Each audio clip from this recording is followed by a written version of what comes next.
Munculnya tank dalam Perang Dunia Pertama menimbulkan pertanyaan besar dari berbagai negara. Bagaimana cara menghadapi kendaraan lapis baja yang mampu menghadapi hujan peluru senapan tersebut? Amerika sendiri memulai proyek propulsi roket yang dikepalai oleh Robert H. Goddard yang juga memulai riset mengenai senjata berpeluncur roket. Pada tanggal 6 November 1918, Goddard dan timnya telah berhasil mendemonstrasikan roketnya kepada Korps Sinyal Angkatan Darat Amerika. Namun sayangnya, gencatan senjata di Compiègne terjadi 5 hari setelah itu, sehingga perkembangan senjata tersebut dihentikan. Proyek ini kemudian dilanjutkan oleh Clarence N. Hickman, Kepala Komite Riset Pertahanan Nasional Amerika pada tahun 1940, di mana dia membawa perkembangan roket berpemandu ke dalam persiapan Perang Dunia Kedua. Salah satunya adalah melanjutkan perkembangan senjata roket propulsi.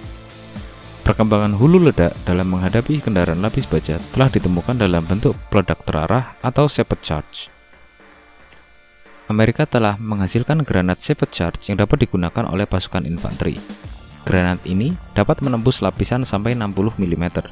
Namun granat ini juga memiliki berat 1,6 kg dan sulit dilempar oleh tangan dan terlalu berat untuk diluncurkan oleh senapan granat.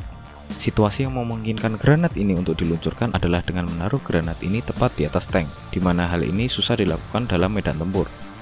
Bentuk kecil dan lebih lemah kemudian diciptakan dengan kode M9, yang mana bisa ditembakkan dari senapan seperti Springfield M1903, Enfield M1917, M1 Garand, dan M1 Carbine. Namun sayangnya, senjata ini masih belum bisa menembus kendaraan lapis baja. Pada tahun 1942, Kolonel Leslie Skinner dari Angkatan Darat Amerika menerima granat shaped charge M10 yang mampu menghentikan tank Jerman. Dia memberikan tugas kepada Letnan Edward Uhl untuk menciptakan sistem peluncur granat tersebut. Edward Uhl kemudian membuat roket kecil sebagai pendorong. Namun dia bingung bagaimana melindungi penembak dari pembakaran roket, namun aman untuk membidik senjata. Pada saat dia berjalan melewati tumpukan rongsokan, dia melihat tabung besi yang memiliki diameter yang sama dengan granat roket tersebut. Kemudian dia menciptakan alat penembak yang diletakkan di pundak penembak dengan roket di dalamnya. Sesaat setelah peluncur dari roket Purwarupa pertama diuji coba di Sungai Potomac, senjata ini diuji coba melawan beberapa jenis mortar, yang pada saat itu dipandang sebagai cara yang menjanjikan dalam meluncurkan shaped charge. Peluncur baru ini berhasil menghancurkan beberapa target bergerak, sementara 5 jenis mortar lainnya meleset. Hal ini dipandang sebagai pencapaian yang luar biasa, mengingat pembidik peluncur tersebut dibuat pagi harinya dari kawat jemuran baju. Percobaan ini disaksikan oleh perwira senior, diantaranya adalah Kepala Riset dan Teknik di Departemen Persenjataan, Mayor Jenderal Gideon M. Barnes. Mayor Jenderal ini sangat bangga dengan pencapaian tersebut. Bahkan dia mencoba menembakkannya sendiri. Gideon M. Barnes kemudian berkomentar, ini sangat mirip dengan bazooka-nya Bob Burns. Bob Burns sendiri adalah seorang komedian di stasiun radio ternama, di mana pada saat Perang Dunia Pertama, Bob Burns, yang pada saat itu merupakan pasukan resimen 11 marinir berpangkat sersan, membuat sebuah alat musik yang berbentuk pipa panjang dengan corong di atasnya. Alat musik ini dia namai bazooka dan sering dimainkan bersama band kombinya.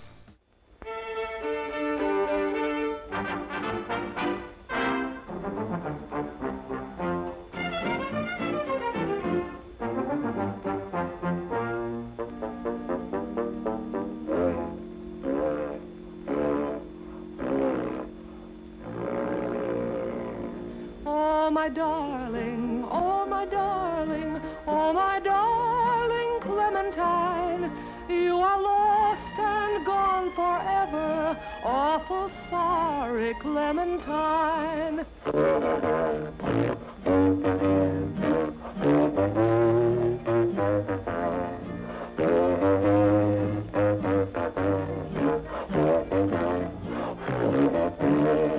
Oh my darling, Oh my darling, oh my darling Clementine, you are lost and gone forever, dreadful sorry Clementine.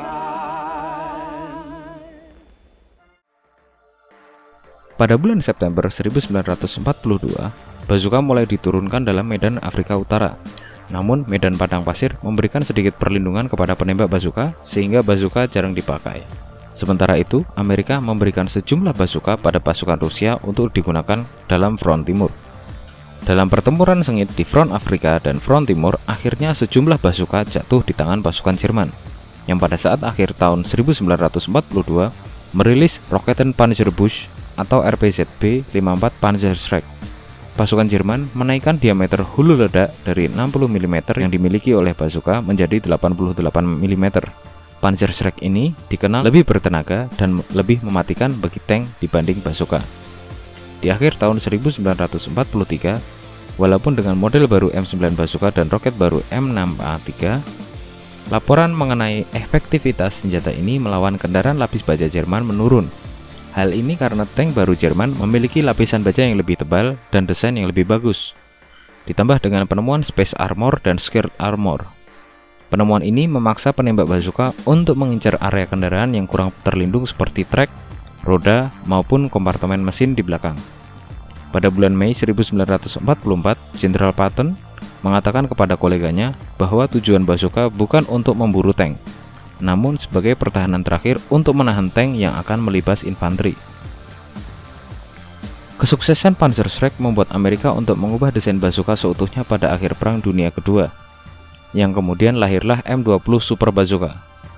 Walaupun memiliki bentuk yang mirip dengan Panzerschreck, M20 memiliki jarak akurat yang lebih jauh, kemampuan penetrasi yang lebih baik, dan 20% lebih ringan. Dan sampai sekarang, M20 Super Bazooka dan variannya masih aktif dipakai di beberapa negara di dunia. Berikut adalah beberapa game dan film yang ada bazooka di dalamnya.